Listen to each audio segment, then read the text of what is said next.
Hi ಎಲ್ರಿಗೂ ನಮಸ್ಕಾರ. Share marketing Kannada ಚಾನೆಲ್ಗೆ ನಿಮಗೆ ಸ್ವಾಗತ.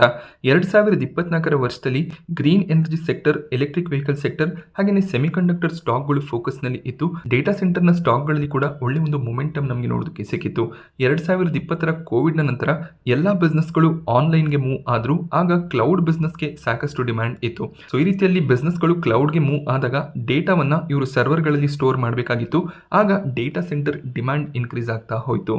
ಬಟ್ 2024 ವರ್ಷದಲ್ಲಿ ಡೇಟಾ ಸೆಂಟರ್ ರಿಲೇಟೆಡ್ ಸ್ಟಾಕ್ಗಳಲ್ಲಿ ಒಂದು ಸ್ಟ್ರಾಂಗ್ ಮೊಮೆಂಟಮ್ ನೋಡೋದಕ್ಕೆ ಸಿಕ್ಕಿತ್ತು. Anantraj, Netweb Technologies, E2E network, Black Box, Zen Technology ಈ ರೀತಿಯ ಸ್ಟಾಕ್ಗಳು ಸ್ಟ್ರಾಂಗ್ ಆಗಿ ಗೇನ್ ಆಯಿತು.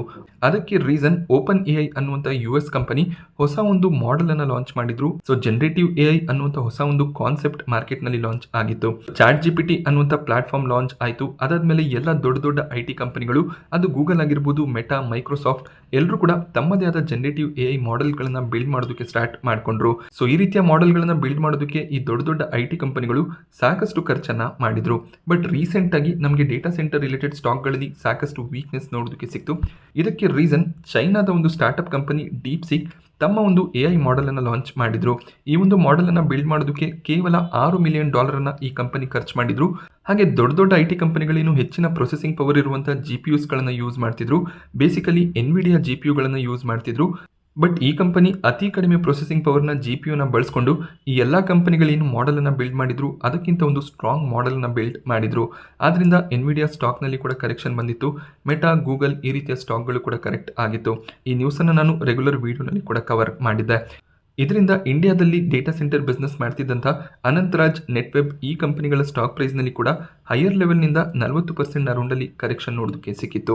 ಬಟ್ ಅದಾದಮೇಲೆ ಈ ಕಂಪನಿಗಳು ಕ್ಲಾರಿಫಿಕೇಶನ್ಸ್ ಅನ್ನು ಕೊಟ್ಟರು. ಯಾವುದೇ ರೀತಿಯ ಡೇಟಾ ಮಾಡೆಲ್ಸ್ ಬಂದರೂ ಕೂಡ ಡೇಟಾ ಇಂಪಾರ್ಟೆಂಟ್ ಆಗುತ್ತೆ, ಆದ್ದರಿಂದ ಡೇಟಾ ಸೆಂಟರ್ ಬಿಸ್ನೆಸ್ನ ಮೇಲೆ ಯಾವುದೇ ರೀತಿಯ ಇಂಪ್ಯಾಕ್ಟ್ ಬರೋದಿಲ್ಲ ಅಂತ. ಅದಾದಮೇಲೆ ಈ ಸ್ಟಾಕ್ಗಳು ಸ್ವಲ್ಪ ರಿಕವರ್ ಆಗಿದೆ. ಬಟ್ ಡೀಪ್ ಸೀಕ್ನ AI ಮಾಡೆಲ್ ಏನಿದೆ ಇದು ಖಂಡಿತವಾಗ್ಲೂ US ಸಾಕಷ್ಟು ಕಂಪನಿಗಳಿಗೆ ಹೊಡೆತವನ್ನು ಕೊಟ್ಟಿದೆ. ಹಾಗೆ ಇವರು ಫ್ರೀಯಾಗಿ ತಮ್ಮ ಸರ್ವಿಸಸ್ಗಳನ್ನು ಬೇರೆ ಕಂಪನಿಗಳಿಗೆ ಕೊಡ್ತಿದ್ದಾರೆ. ಕೇವಲ ಚೈನಾದ ಕಂಪನಿ ಅನ್ನುವಂಥ ಕನ್ಸರ್ನ್ ಇದೆ. ಅದು ಬಿಟ್ಟರೆ ಡೀಪ್ ಸೀಕ್ನ ಮಾಡೆಲ್ ಬೇರೆ ದೊಡ್ಡ ದೊಡ್ಡ IT ಕಂಪನಿಗಳ AI ಮಾಡೆಲ್ಗಿಂತ ತುಂಬಾ ಸ್ಟ್ರಾಂಗ್ ಆಗಿ ಕಾಣಿಸುತ್ತೆ. ಸೊ ಅನಂತರಾಜ್ ವಿಷಯಕ್ಕೆ ಬಂದಾಗ ಅನಂತರಾಜ್ ಸ್ಟಾಕ್ ಪ್ರೈಸ್ನಲ್ಲಿ 2024 ವರ್ಷದಲ್ಲಿ ತುಂಬಾನೇ ಜಂಪ್ ನೋಡೋದಕ್ಕೆ ಸಿಕ್ಕಿತ್ತು. $200 ರೌಂಡಲ್ಲಿ ಟ್ರೇಡ್ ಆಗ್ತಿದ್ದಂಥ ಸ್ಟಾಕ್ 1000 ಲೆವೆಲ್ಸ್ ಅನ್ನು ಟಚ್ ಮಾಡಿತ್ತು. ಅದಕ್ಕೆ ರೀಸನ್ ಡೇಟಾ ಸೆಂಟರ್ ಬಿಸ್ನೆಸ್ ಆಗಿದೆ. ಈ ಕಂಪನಿ ಮೊದಲು ರಿಯಲ್ ಎಸ್ಟೇಟ್ ಸೆಗ್ಮೆಂಟ್ನಲ್ಲಿ ಕೆಲಸ ಮಾಡ್ತಿದ್ರು. ಈಗಲೂ ಕೂಡ ರಿಯಲ್ ಎಸ್ಟೇಟ್ ಸೆಗ್ಮೆಂಟ್ನಲ್ಲಿ ಕೆಲಸ ಮಾಡ್ತಿದ್ದಾರೆ. IT ಪಾರ್ಕ್ಗಳನ್ನು ಕಂಪನಿ ಕನ್ಸ್ಟ್ರಕ್ಟ್ ಮಾಡ್ತಿದ್ರು. ಹಾಗೆ ಕೆಲವೊಂದಿಷ್ಟು ರೆಸಿಡೆನ್ಷಿಯಲ್ ಪ್ರಾಜೆಕ್ಟ್ಸ್ಗಳನ್ನು ಕೂಡ ಕಂಪನಿ ಮಾಡಿದ್ದಾರೆ.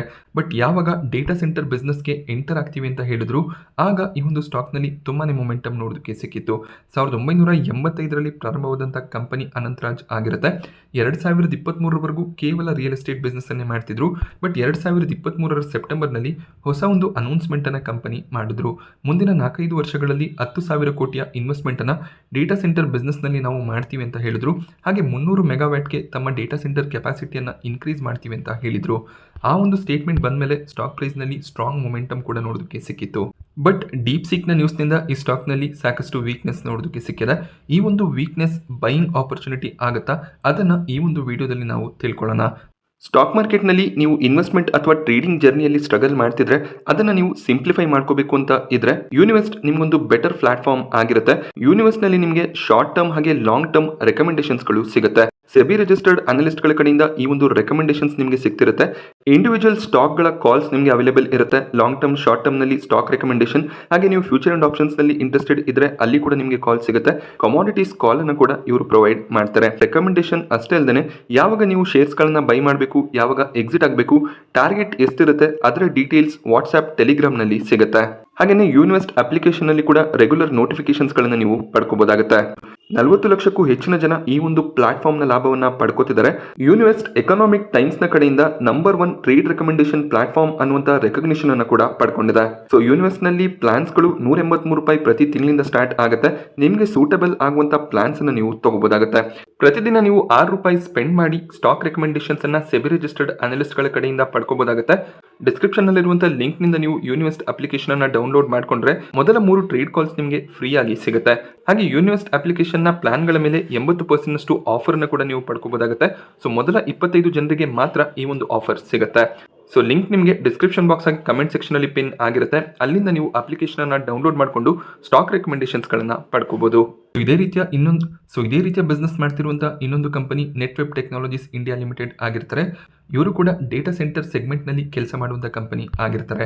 ನೆಟ್ವೆಬ್ ಟೆಕ್ನಾಲಜೀಸ್ನ IPO ರೀಸೆಂಟಾಗಿ ಮಾರ್ಕೆಟ್ನಲ್ಲಿ ಬಂದಿತ್ತು. ಮಾರ್ಕೆಟ್ನಲ್ಲಿ ಲಿಸ್ಟ್ ಆದಮೇಲೆ ಒಂದು ಸ್ಟ್ರಾಂಗ್ ಗೇನ್ಸ್ ಈ ಒಂದು ಸ್ಟಾಕ್ನಲ್ಲಿ ಕೂಡ ನೋಡೋದಕ್ಕೆ ಸಿಕ್ಕಿದೆ. 3000 ಲೆವೆಲ್ಸನ್ನು ಈ ಒಂದು ಸ್ಟಾಕ್ ಕೂಡ ಟಚ್ ಮಾಡಿತ್ತು. ಆ ಲೆವೆಲ್ನಿಂದ ಸಾಕಷ್ಟು ಕರೆಕ್ಟ್ ಕೂಡ ಆಗಿದೆ. ಬಟ್ ಈಗಲೂ ಕೂಡ IPO ಪ್ರೈಸ್ನಿಂದ ಹೆಚ್ಚಿನ ಒಂದು ಪ್ರೈಸ್ನಲ್ಲೇ ನೆಟ್ವೆಬ್ ಟ್ರೇಡ್ ಆಗ್ತಿದೆ. ಕಂಪನಿ ಸೂಪರ್ ಕಂಪ್ಯೂಟರ್ಸ್ಗಳನ್ನು ಮ್ಯಾನುಫ್ಯಾಕ್ಚರ್ ಮಾಡ್ತಾರೆ. ಹಾಗೆ ಡೇಟಾ ಸೆಂಟರ್ ಬಿಸ್ನೆಸ್ನಲ್ಲಿ ಕೂಡ ಈ ಒಂದು ಕಂಪನಿ ರಿನೌಂಡ್ ನೇಮ್ ಆಗಿದೆ. AI ಸಿಸ್ಟಮ್ಸ್ಗಳು, ಎಂಟರ್ಪ್ರೈಸ್ ವರ್ಕ್ ಸ್ಟೇಷನ್ಸ್ಗಳನ್ನು ಕೂಡ ಕಂಪನಿ ಮ್ಯಾನುಫ್ಯಾಕ್ಚರ್ ಮಾಡ್ತಾರೆ. ಹೈ ಪರ್ಫಾರ್ಮೆನ್ಸ್ ಸ್ಟೋರೇಜ್ ಸರ್ವಿಸನ್ನು ಕೂಡ ಪ್ರೊವೈಡ್ ಮಾಡುವಂಥ ಕಂಪನಿ ಆಗಿರ್ತಾರೆ. ಸ್ಟ್ರಾಂಗ್ ಕ್ಲೈಂಟ್ ಬೇಸನ್ನು ಕೂಡ ಹೊಂದಿದ್ದಾರೆ. ಕಂಪನಿ 2024 ಫಿನಾನ್ಷಿಯಲ್ ಇಯರ್ನಲ್ಲಿ 171 ಹೊಸ ಕ್ಲೈಂಟ್ಗಳನ್ನು ಆ್ಯಡ್ ಮಾಡ್ಕೊಂಡಿದ್ದಾರೆ. 310ಕ್ಕೂ ಹೆಚ್ಚಿನ ರಿಪೀಟೆಡ್ ಕಸ್ಟಮರ್ಸ್ಗಳಿಗೆ ಇವರು ಸರ್ವಿಸನ್ನು ಪ್ರೊವೈಡ್ ಮಾಡ್ತಿದ್ದಾರೆ. ಒಂದು ಸ್ಟ್ರಾಂಗ್ ಆರ್ಡರ್ ಬುಕ್ ಕೂಡ ಇದೆ. 3000 ಕೋಟಿಯ ಮೇಲೆ ಆರ್ಡರ್ ಬುಕ್ ನೋಡೋದಕ್ಕೆ ಸಿಗುತ್ತೆ. ಸೊ ಈ ಒಂದು ಸ್ಟಾಕ್ ಕೂಡ ಹೈಯರ್ ಲೆವೆಲ್ನಿಂದ 40% ಅರೌಂಡಲ್ಲಿ ಕರೆಕ್ಟ್ ಆಗಿರೋದ್ರಿಂದ ಅನಂತರಾಜ್ ನೆಟ್ವೆಬ್ ಈ ರೀತಿಯ ಸ್ಟಾಕ್ಗಳನ್ನು ಬೈ ಮಾಡ್ಕೊಳ್ಳೋದಕ್ಕೆ ಇದೊಂದು ರೈಟ್ ಆಪರ್ಚುನಿಟಿನ. ಈ ಕಂಪನಿಗಳ ಫ್ಯೂಚರ್ ಬಿಸ್ನೆಸ್ ಯಾವ ರೀತಿಯಲ್ಲಿ ಇರ್ಬೋದು ಅದ್ರ ಬಗ್ಗೆ ಈ ಒಂದು ವಿಡಿಯೋದಲ್ಲಿ ನಾವು ಡಿಸ್ಕಸ್ ಮಾಡೋಣ.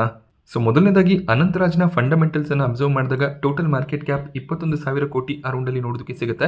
618 ಪ್ರೈಸ್ನಲ್ಲಿ ಈ ಒಂದು ಸ್ಟಾಕ್ ಟ್ರೇಡ್ ಆಗ್ತದೆ. ಆಲ್ ಟೈಮ್ ಹೈ 948 ಲೆವೆಲನ್ನು ಈ ಒಂದು ಸ್ಟಾಕ್ ಟಚ್ ಮಾಡಿತ್ತು. ಅಲ್ಲಿಂದ ಸಾಕಷ್ಟು ಕರೆಕ್ಟ್ ಕೂಡ ಆಗಿದೆ. ಸ್ಟಾಕ್ PE 55 ಅರೌಂಡಲ್ಲಿ ನೋಡೋದಕ್ಕೆ ಸಿಗುತ್ತೆ. ಇಂಡಸ್ಟ್ರಿ ಆವರೇಜ್ PE 33 ಆಗಿದೆ. ನಾನು ಆಲ್ರೆಡಿ ಹೇಳಿದ ರೀತಿಯಲ್ಲಿ ಇದೊಂದು ರಿಯಲ್ ಎಸ್ಟೇಟ್ ಸೆಗ್ಮೆಂಟ್ ಕಂಪನಿ ಆಗಿರುತ್ತೆ. ಆದ್ದರಿಂದ ಆ ಒಂದು ಸೆಕ್ಟರ್ನ PEನೇ ನಾವು ಇಲ್ಲಿ ಅಬ್ಸರ್ವ್ ಮಾಡ್ತಿದ್ದೀವಿ. ಸೊ ಡೇಟಾ ಸೆಂಟರ್ ಸ್ಟಾಕ್ಗಳು ಸ್ವಲ್ಪ ಎಕ್ಸ್ಪೆನ್ಸಿವ್ ವ್ಯಾಲ್ಯೂಷನಲ್ಲಿ ಟ್ರೇಡ್ ಆಗ್ತಿದೆ. ಆದ್ರಿಂದ ವ್ಯಾಲ್ಯೂಷನ್ ಜಸ್ಟಿಫೈ ಆಗುತ್ತೆ. ಹಾಗೆ ಕಂಪನಿಯ ROE ROCE ಅಷ್ಟು ಸ್ಟ್ರಾಂಗ್ ಆಗಿ ಕಾಣಿಸೋದಿಲ್ಲ. 8ರಿಂದ 9% ROE ROCE ನೋಡೋದಕ್ಕೆ ಸಿಗ್ತದೆ. ಡೆಟ್ 386 ಕೋಟಿಯಷ್ಟು ಇದೆ. ಒಂದು ನೆಗ್ಲಿಜಿಬಲ್ ಡೆಟ್ ಅಂತ ಕನ್ಸಿಡರ್ ಮಾಡ್ಕೋಬಹುದು. ಹಾಗೆ ಕಳೆದ 2 ಫಿನಾನ್ಷಿಯಲ್ ಇಯರ್ಗಳಲ್ಲಿ ಒಳ್ಳೆ ಒಂದು ಪ್ರಾಫಿಟ್ ಗ್ರೋತ್ ಅನ್ನು ತೋರಿಸಿದರೆ ಇವರ ಪ್ರಾಫಿಟ್ಸ್ ಕನ್ಸಿಸ್ಟೆಂಟ್ ಆಗಿ ಇನ್ಕ್ರೀಸ್ ಆಗ್ತದೆ. ಅದೇ ರೀತಿಯಲ್ಲಿ ಕಂಪನಿಯ ರೆವಿನ್ಯೂಸ್ ಕೂಡ ಕನ್ಸಿಸ್ಟೆಂಟ್ ಆಗಿ ಇನ್ಕ್ರೀಸ್ ಆಗ್ತಿರೋದು ಕಾಣಿಸ್ತದೆ. ಇದು ಪಾಸಿಟಿವ್ ಸೈನ್ ಆಗಿರುತ್ತೆ. ಕಂಪನಿ ಯಾವಾಗ ರಿಯಲ್ ಎಸ್ಟೇಟ್ ಬಿಸ್ನೆಸ್ ಅನ್ನ ಮಾಡ್ತಿದ್ರು ಹೆಚ್ಚಾಗಿ ಗ್ರೋತ್ ನೋಡೋದಕ್ಕೆ ಸಿಕ್ಕಿರಲಿಲ್ಲ. ರಿಯಲ್ ಎಸ್ಟೇಟ್ ಸೆಕ್ಟರ್ ಒಂದು ಸೈಕ್ಲಿಕ್ ಸೆಕ್ಟರ್ ಆಗಿರುತ್ತೆ. ಕೆಲವೊಂದಿಷ್ಟು ಸಂದರ್ಭಗಳಲ್ಲಿ ರಿಯಲ್ ಎಸ್ಟೇಟ್ ಸೆಕ್ಟರ್ ಬೂಮ್ ನಲ್ಲಿ ಇರುತ್ತೆ. ಬಟ್ ಕೆಲವು ವರ್ಷಗಳಲ್ಲಿ ಆ ಒಂದು ಸೆಕ್ಟರ್ ತುಂಬಾನೇ ಸ್ಲೋ ಡೌನ್ ಆಗುತ್ತೆ. ಬಟ್ ಡೇಟಾ ಸೆಂಟರ್ ಬಿಸ್ನೆಸ್ ಆ ರೀತಿಯಲ್ಲಿ ಅಲ್ಲ. ಯಾವಾಗ ಒಂದು ಕಂಪನಿ ಡೇಟಾ ಸೆಂಟರ್ಗಳನ್ನು ಅಕ್ವೈರ್ ಮಾಡ್ಕೋತಾರೆ ಅವರ ಡೇಟಾ ಆ ಒಂದು ಡೇಟಾ ಸೆಂಟರ್ನಲ್ಲಿ ಸ್ಟೋರ್ ಆಗಿರುತ್ತೆ. ಅವ್ರಿಗೆ ಕನ್ಸಿಸ್ಟೆಂಟ್ ಆಗಿ ರೆವೆನ್ಯೂ ಕೂಡ ಬರ್ತಿರುತ್ತೆ. ಯಾವಾಗ ಇವರು ಡೇಟಾ ಸೆಂಟರ್ ಬಿಸ್ನೆಸ್ಗೆ ಎಂಟರ್ ಆದ್ರೂ ಅಲ್ಲಿಂದ ಇವರ ರೆವೆನ್ಯೂಸ್ ಕನ್ಸಿಸ್ಟೆಂಟ್ ಆಗಿ ಇನ್ಕ್ರೀಸ್ ಆಗ್ತಿದೆ. ಶೇರ್ ಹೋಲ್ಡಿಂಗ್ ಅನ್ನು ಅಬ್ಸರ್ವ್ ಮಾಡಿದಾಗ 60% ಪ್ರಮೋಟರ್ ಹೋಲ್ಡಿಂಗ್ ನೋಡೋದಕ್ಕೆ ಸಿಗುತ್ತೆ. 2023 ಡಿಸೆಂಬರ್ನಲ್ಲಿ 63% ಅರೌಂಡಲ್ಲಿ ಪ್ರಮೋಟರ್ ಹೋಲ್ಡಿಂಗ್ ಇತ್ತು. ಬಟ್ ಸ್ವಲ್ಪ ಪ್ರಮೋಟರ್ಸ್ ತಮ್ಮ ಸ್ಟೇಕ್ ಅನ್ನು ಸೆಲ್ ಮಾಡಿದ್ದಾರೆ. ಹಾಗೆ FIIs DIIs ತಮ್ಮ ಸ್ಟೇಕ್ ಅನ್ನು ಇನ್ಕ್ರೀಸ್ ಮಾಡ್ತಿರೋದು ಕಾಣಿಸ್ತಿದೆ. 2023 ಡಿಸೆಂಬರ್ನಲ್ಲಿ ಇವರು ಡೇಟಾ ಸೆಂಟರ್ ಬಿಸ್ನೆಸ್ಗೆ ಬರೋದಕ್ಕೆ ಮುಂಚೆ FII DII ಹೋಲ್ಡಿಂಗ್ ತುಂಬಾನೇ ಕಡಿಮೆ ಇತ್ತು. ಬಟ್ ಈಗ FIIs DIIs ತಮ್ಮ ಹೋಲ್ಡಿಂಗ್ ಅನ್ನು ಇನ್ಕ್ರೀಸ್ ಮಾಡಿದ್ದಾರೆ.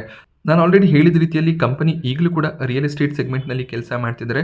ರೆಸಿಡೆನ್ಷಿಯಲ್ ಪ್ರಾಡಕ್ಟ್ಸ್ಗಳು IT ಪಾರ್ಕ್ಗಳನ್ನು ಕನ್ಸ್ಟ್ರಕ್ಟ್ ಮಾಡೋದು ಈಗಲೂ ಕೂಡ ಇವರ ಬಿಸ್ನೆಸ್ ಆಗಿದೆ. ಅದರ ಜೊತೆಯಲ್ಲಿ ಡೇಟಾ ಸೆಂಟರ್ ಎಕ್ಸ್ಪಾನ್ಷನ್ ಅನ್ನು ಕೂಡ ಮಾಡ್ತಿದ್ದಾರೆ.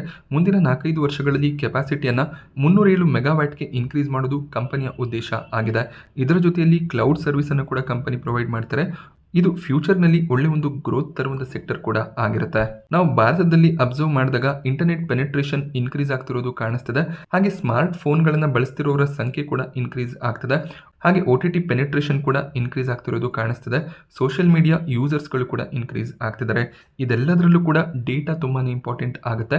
ಈ ಡೇಟಾವನ್ನು ಸ್ಟೋರ್ ಮಾಡ್ಕೊಳ್ಳೋದಕ್ಕೆ ಡೇಟಾ ಸೆಂಟರ್ಸ್ಗಳು ಬೇಕಾಗುತ್ತೆ. ಆದ್ರಿಂದ ಈ ಕಂಪನಿಯ ಬಿಸ್ನೆಸ್ ಮಾಡೆಲ್ ತುಂಬಾನೇ ಸ್ಟ್ರಾಂಗ್ ಆಗಿ ಕಾಣಿಸುತ್ತೆ. ಸೊ ಎಕ್ಸ್ಪೆಕ್ಟೇಷನ್ ರೀತಿಯಲ್ಲಿ ಇವರು ಕೆಪಾಸಿಟಿ ಎಕ್ಸ್ಪಾನ್ಷನ್ ಅನ್ನ ಮಾಡಿಕೊಂಡ್ರೆ ಒಳ್ಳೆ ಒಂದು ಕ್ಲೈಂಟ್ ಅಕ್ವಿಸಿಷನ್ಸ್ಗಳನ್ನು ಮಾಡಿಕೊಂಡ್ರೆ ಖಂಡಿತವಾಗ್ಲೂ ಈ ಒಂದು ಸ್ಟಾಕ್ ಫ್ಯೂಚರ್ ಗ್ರೋತ್ ಸ್ಟಾಕ್ ಆಗಿ ಕನ್ಸಿಡರ್ ಆಗುತ್ತೆ. ಹಾಗೆ ನೆಟ್ವೆಬ್ ಟೆಕ್ನಾಲಜೀಸ್ನ ಫಂಡಮೆಂಟಲ್ಸ್ ಅನ್ನು ಅಬ್ಸರ್ವ್ ಮಾಡಿದಾಗ ಈ ಕಂಪನಿಯ ಮಾರ್ಕೆಟ್ ಕ್ಯಾಪ್ 10,000 ಕೋಟಿ ಅರೌಂಡಲ್ಲಿ ನೋಡೋದಕ್ಕೆ ಸಿಗುತ್ತೆ. ಸ್ಟಾಕ್ PE 99 ಅರೌಂಡಲ್ಲಿ ನೋಡೋದಕ್ಕೆ ಸಿಗುತ್ತೆ. ಬಟ್ ಈ ಕಂಪನಿಯ ROE ROCE ಸ್ಟ್ರಾಂಗ್ ಆಗಿ ಕಾಣಿಸುತ್ತೆ. ಬಟ್ ಈ ಕಂಪನಿ ಅನಂತರಾಜ್ಗೆ ಕಂಪೇರ್ ಮಾಡಿದಾಗ ಎಕ್ಸ್ಪೆನ್ಸಿವ್ ಆಗಿ ಟ್ರೇಡ್ ಆಗುತ್ತೆ. ಬಟ್ ಇವರು core data centre related business ಮಾಡುವಂಥ ಕಂಪನಿ. ಬಟ್ ಅನಂತರಾಜ್ ಒಂದು ರಿಯಲ್ ಎಸ್ಟೇಟ್ ರಿಲೇಟೆಡ್ ಹಾಗೆ ಡೇಟಾ ಸೆಂಟರ್ ಬಿಸ್ನೆಸ್ ಮಾಡ್ತಿರುವಂಥ ಕಂಪನಿ ಆಗಿರ್ತಾರೆ. ಸೊ ಕಂಪ್ಲೀಟ್ ಕಂಪ್ಯಾರಿಸನ್ ಮಾಡೋದಕ್ಕೆ ಸಾಧ್ಯ ಆಗೋದಿಲ್ಲ. ಇಂಡಸ್ಟ್ರಿ PEಗೆ ಕಂಪೇರ್ ಮಾಡಿದಾಗ ಎಕ್ಸ್ಪೆನ್ಸಿವ್ ವ್ಯಾಲ್ಯೂಷನಲ್ಲಿ ಟ್ರೇಡ್ ಆಗ್ತಿದ್ದಾರೆ. ಇಲ್ಲೂ ಕೂಡ ಅಷ್ಟೇ ಡೆಟ್ ನೆಗ್ಲಿಜಿಬಲ್ ಆಗಿದೆ. ತುಂಬಾ ಕಡಿಮೆ ಡೆಟ್ ಅನ್ನ ಕಂಪನಿ ಹೊಂದಿದ್ದಾರೆ. ನೆಟ್ವೆಬ್ನ ಪ್ರಾಫಿಟ್ಸ್ ಕೂಡ ಕಳೆದ 2 ಫಿನಾನ್ಷಿಯಲ್ ಇಯರ್ಗಳಲ್ಲಿ ಕನ್ಸಿಸ್ಟೆಂಟ್ ಆಗಿ ಇನ್ಕ್ರೀಸ್ ಆಗಿದೆ.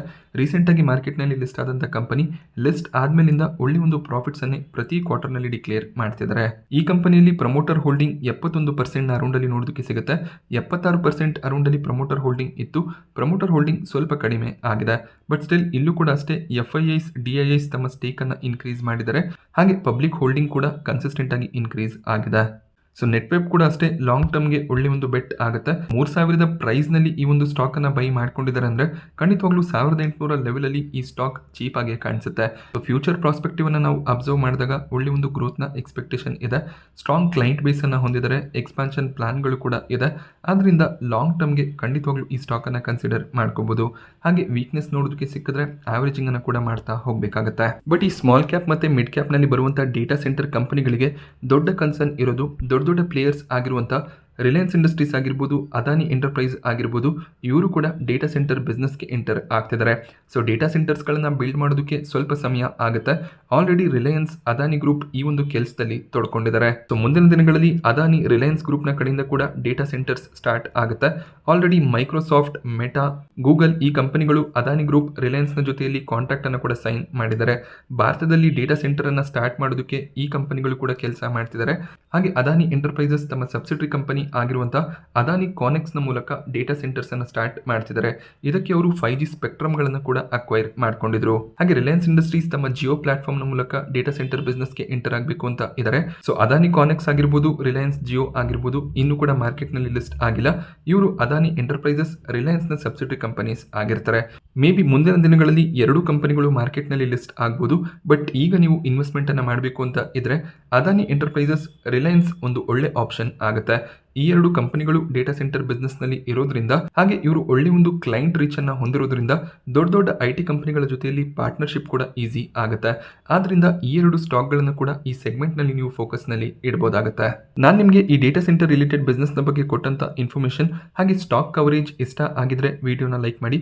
ಹಾಗೆ ನೀವು ಇನ್ನು ಚಾನಲ್ಗೆ ಸಬ್ಸ್ಕ್ರೈಬ್ ಮಾಡ್ಕೊಂಡಿಲ್ಲ ಅಂದ್ರೆ ದಯವಿಟ್ಟು ಸಬ್ಸ್ಕ್ರೈಬ್ ಮಾಡ್ಕೊಳ್ಳಿ. ಅದೇ ರೀತಿಯಲ್ಲಿ ಯೂನಿವೆಸ್ಟ್ ಅಪ್ಲಿಕೇಶನ್ ನ ಡೌನ್ಲೋಡ್ ಮಾಡ್ಕೊಳ್ಳೋದಕ್ಕೆ ಲಿಂಕ್ ಅನ್ನ ಡಿಸ್ಕ್ರಿಪ್ಷನ್ ಬಾಕ್ಸ್ ಅಲ್ಲಿ ಹಾಗೆ ಕಮೆಂಟ್ ಸೆಕ್ಷನ್ ಅಲ್ಲಿ ಪಿನ್ ಮಾಡಿರ್ತೀನಿ. ಸೊ ಅಲ್ಲಿಂದ ನೀವು ಯೂನಿವೆಸ್ಟ್ ಆಪ್ ಅನ್ನ ಡೌನ್ಲೋಡ್ ಮಾಡ್ಕೋಬಹುದಾಗುತ್ತೆ. ಒಳ್ಳೆ ಒಂದು ಆಫರ್ಸ್ ಗಳನ್ನ ಕೂಡ ಅಪ್ಲಿಕೇಶನ್ ನಲ್ಲಿ ನೀವು ಪಡ್ಕೋಬಹುದಾಗುತ್ತೆ.